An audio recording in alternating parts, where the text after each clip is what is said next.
You want to win. You want to rise. You want to become someone unshakable, unbreakable, unstoppable. Then you have to understand one truth there is a version of you that you haven't met yet.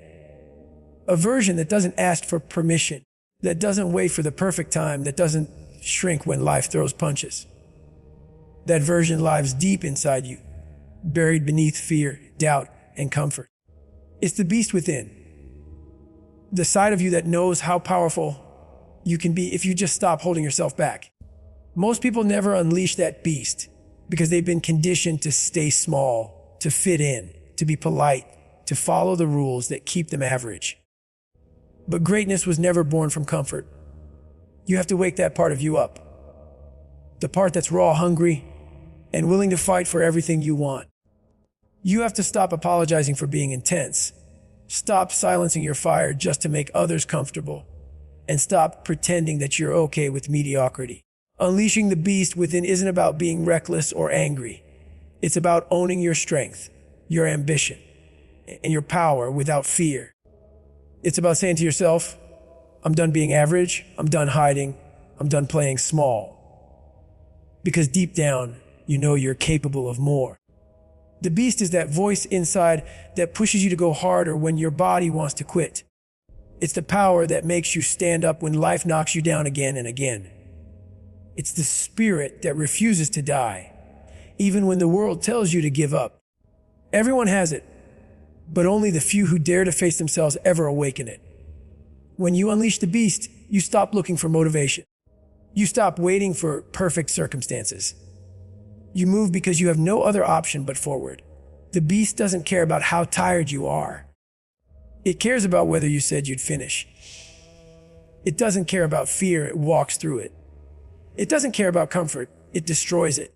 The beast in you knows that growth comes from pain, and that comfort kills progress. That's why it thrives in challenge. It's not meant to make your life easy. It's meant to make you unstoppable. Every day you suppress that side of you. You betray your own potential. Every time you choose comfort over effort, every time you listen to doubt, every time you let fear dictate your decisions, you're keeping the beast locked up in chains. But when you start to embrace the grind, when you stop making excuses, when you start holding yourself accountable, that's when it wakes up. The beast doesn't rise with noise, it rises with action. It's born in silence, in discipline, in the moments no one sees. It's in every rep when your muscles burn, in every late night when your mind tells you to sleep, in every sacrifice when others are partying while you're working. That's when the beast is built. Unleashing it means embracing the parts of you that others might fear. Your intensity, your obsession, your relentless drive. It means not caring if people call you crazy for dreaming too big or working too hard. It means embracing your fire without apology. Because the truth is, the world's tough. You'll never reach your true potential if you keep trying to be liked by everyone. You're not here to blend in. You're here to break limits. And that requires a kind of focus and energy that the average mind can't comprehend. You don't unleash the beast by talking about it. You do it by showing up when no one else will, by pushing yourself when it hurts, by choosing purpose over pleasure. The beast doesn't ask for ease, it demands excellence. It doesn't care how long it takes, it only knows how to move forward. You can't fake it, you can't half-step it, and you can't keep it caged forever. One day, life will test you. And in that moment, you'll either break or you'll awaken. The choice is yours. Stay safe or unleash the beast within. Life is chaos. It's unpredictable, it's messy, and it doesn't care about your plans or your comfort. You can wake up one day full of energy and motivation, and the next day feel completely broken. That's the reality of the world we live in. A constant storm of change, pressure, and uncertainty. But the difference between those who rise and those who fall is simple. Some people let the chaos control them, while others learn to control the chaos. You can't escape the noise, the distractions, the setbacks, or the emotions. But you can decide how to respond to them. You can either let life push you around, or you can take command of your own mind, your own energy, and your own focus. Control doesn't mean the absence of chaos. It means the ability to stay calm inside it. It means being unshaken when everything around you is falling apart. It means you don't lose yourself when life tests you. Chaos will come through failure, through pain, through loss, but your power lies in how you handle it. Weak people blame the chaos. Strong people adapt to it. They understand that the storm isn't there to destroy them. It's there to build them. When you control the chaos, you don't fight every wave. You learn to ride it. You stop reacting emotionally to every problem and start responding with strategy, patience, and strength. When you let the chaos control you, it dictates your emotions. It decides when you work, how you think, and whether you quit. It turns you into a puppet pulled by fear, anger, and doubt. But when you learn to control it, you become unmovable. You understand that chaos doesn't have power unless you give it power. You stop wasting energy on things you can't control and start focusing on what you can. Your effort, your attitude, your reaction. That's where discipline comes in. Discipline is the anchor that holds you steady when the world starts spinning. It's what keeps you grounded when everything feels uncertain. There will be moments when emotions flood in. Anger, fear, frustration, sadness. And that's when control matters most. You can't stop those emotions from coming, but you can stop them from driving your actions. Power is not about being emotionless. It's about mastering emotion.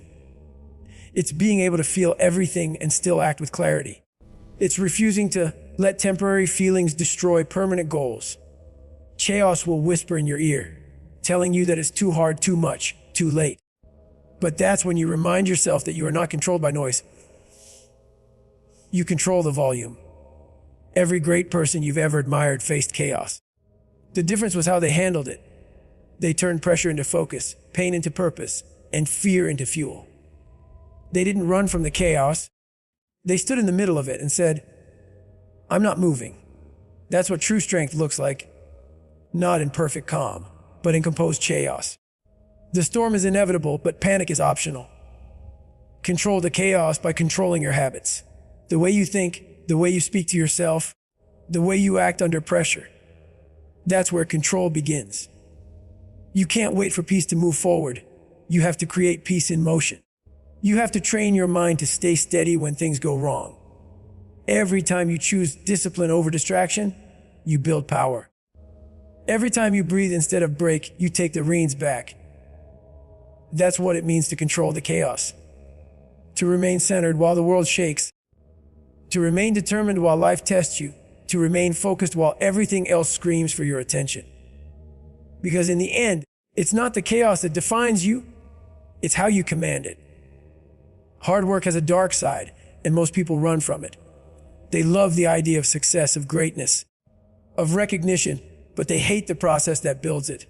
The dark side of hard work is the loneliness, the exhaustion, the endless hours of effort when no one claps for you. It's the pain that creeps in when motivation disappears. It's the sacrifice that no one talks about. The relationships strained, the nights spent working while others sleep, the doubts that whisper in your mind telling you to stop. But if you truly want to become someone extraordinary, you have to embrace that darkness. You have to understand that the hard moments are not punishment, they're the path. Every person who has ever achieved something meaningful has walked through that same darkness. They didn't avoid it. They accepted it. When you embrace the dark side of hard work, you stop expecting comfort. You stop expecting instant results. You learn to fall in love with the grind, even when it hurts. Because you understand that growth only happens in discomfort. The truth is, success doesn't come to those who work when it's easy. It comes to those who show up when it's hard, when they're tired, when they feel broken. That's where character is built. The dark side is where your limits are tested, and that's also where you discover who you really are. When you're in that space, when your mind screams to quit and your body begs for rest, that's when your transformation begins. The world's tough. There's beauty in that darkness if you learn to see it. It's where your resilience takes shape, where your focus sharpens, where your inner strength grows roots. You stop being fragile because you've learned to endure. You stop being scared of failure because you've learned that every fall is a lesson. The dark side of hard work is where you become bulletproof, not by avoiding pain, but by walking straight into it and realizing it can't break you anymore. Most people fear that side because it strips away comfort and reveals their true selves. But you can't hide from yourself in the dark. You either grow or you collapse. When you embrace it, the struggle becomes your teacher. The pain becomes your reminder that you're still alive, still pushing, still fighting for something that matters. Every drop of sweat, every moment of frustration, every time you keep going when you don't want to, that's your power growing. It's easy to work hard when you feel good. But real strength shows when you keep working, even when you feel like nothing is working. The dark side teaches you discipline, the ability to keep moving forward regardless of emotion. You have to understand that there's no light without the dark. The moments of success, of glory, of achievement are only possible because of the unseen hours spent in struggle. You don't rise by avoiding the shadows. You rise by walking through them. Embrace the nights when no one believes in you, the failures that sting, the pain that feels endless, because those are the moments that shape you into someone unshakable. The dark side of hard work doesn't destroy you. It forges you. It turns ordinary people into warriors. So don't run from it, don't fear it, don't hide from it. Step into it, embrace it, and let it make you unstoppable. Being dangerous doesn't mean being reckless or violent. It means being powerful, capable of defending yourself, your goals, and your values when the world tests you. To be dangerous is to have the strength, the confidence, and the discipline to act with precision when it matters most.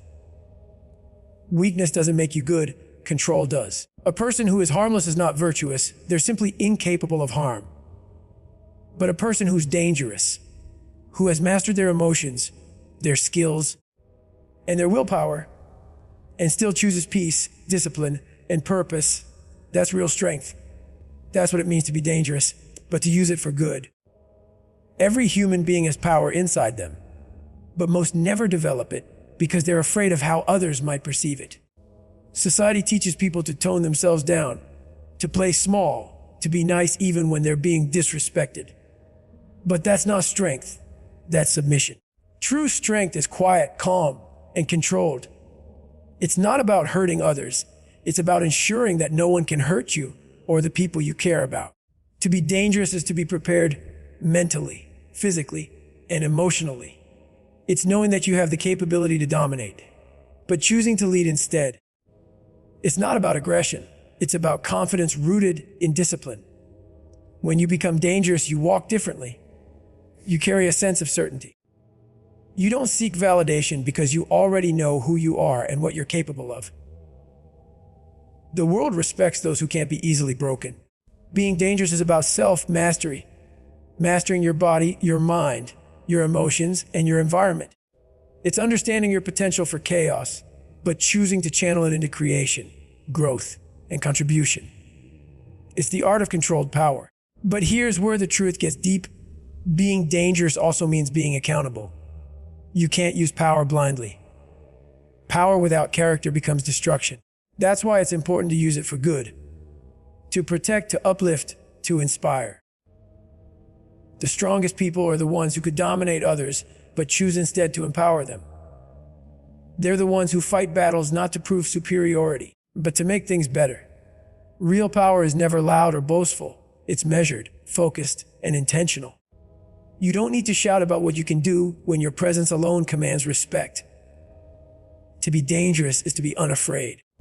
Fear loses its hold on you because you know that you can handle whatever comes. You stop depending on luck or external help. You stop running from challenges. You face them head on because you know you're built for it. That confidence radiates. It inspires others, and it sets you apart. But using that power for good means keeping your ego in check. It means choosing integrity when it's tempting to dominate, choosing kindness when it's easy to destroy, choosing patience when you could force your way through. That's the ultimate form of control. Knowing you could, but deciding you won't. The dangerous person who uses their power for good becomes a protector, not a predator. They bring strength to those who are weak, courage to those who are afraid, and hope to those who are lost. They don't back down from challenges, but they also don't create unnecessary conflict. They stand firm in what they believe, not out of arrogance, but out of conviction. That balance between power and restraint, between intensity and wisdom, is what defines greatness. So don't strive to be harmless. Harmlessness is not a virtue, it's a limitation. Strive to be capable, sharp, and unshakable. Someone who can fight, if necessary, but prefers peace because they've mastered themselves. Be dangerous, but let that danger come from preparation, discipline, and purpose. Let it serve something bigger than your ego. Because in a world that often rewards mediocrity, being both powerful and good is rare, and it's what will make you truly unstoppable. The world doesn't reward those who start fast. It rewards those who never stop. To outwork, outlast, and outshine means to live with a mindset that refuses to lose. Not because you're better, but because you're relentless. Everyone wants success until it's time to do what success demands. Everyone loves the idea of achievement until they realize it requires sacrifice, discipline, and the ability to keep going long after the excitement fades. The truth is, simple talent might give someone an early lead, but work ethic determines who finishes first. The people who rise to the top are the ones who show up when no one else does, who grind when it's boring, and who keep pushing when others give up. To outwork means to live in the grind. It's waking up earlier, staying later, and doing more than what's expected. It's not about showing off. It's about setting a standard so high that quitting becomes impossible. It's the understanding that nobody owes you success, and the only way to earn it is through effort. When you outwork everyone around you, you don't just build results, you build confidence. You start to realize that the extra hours, the extra reps, the extra sacrifices are separating you from the average. Hard work compounds. Every drop of sweat becomes an investment in your future. You might not see the results immediately, but they're coming, and when they do, everyone who doubted you will know why you never stopped. To outlast means to be built for endurance. Most people quit, not because they can't achieve something, but because they can't stay consistent long enough to see it through. Success doesn't happen overnight. It's the result of countless days of effort that go unnoticed. When others burn out, you keep going. When others complain, you adapt. When others lose focus, you lock in. Outlasting means you're not chasing instant gratification. You're building something that lasts.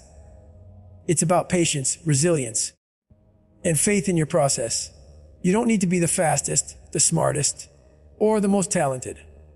You just need to be the one who refuses to stop. Every day you keep moving forward, you gain an edge. Every day you don't quit, you make progress that others never will. To outshine means letting your results speak louder than your words. You don't have to tell people how hard you work. They'll see it in your consistency, your growth, and your achievements. The light that shines from hard work can't be faked. It comes from countless hours of dedication when no one was watching. When you outshine, it's not about competing with others. It's about surpassing your old self. You don't compare your progress to anyone else's timeline. You compare it to who you were yesterday. Every victory, every improvement, every moment of growth is your shine. But that shine doesn't come from luck. It's earned through every small, unseen effort that builds into something undeniable. Outworking, outlasting, and outshining is a lifestyle, not a phase. It's what separates the talkers from the doers, the average from the elite. It's the mindset of refusing to settle, of always finding another gear when everyone else has stopped. You have to be willing to give more than what's required, to endure longer than what's comfortable, and to believe deeper than what's reasonable. The journey will test you, break you, and challenge everything you think you know about yourself. But if you stay the course, you'll come out stronger, sharper, and unstoppable. The ones who win aren't the ones who start the loudest, they're the ones who finish the hardest. So keep grinding. Keep showing up. Outwork them. Outlast them. Outshine them. Because in the end, that's how you earn everything they said you couldn't have.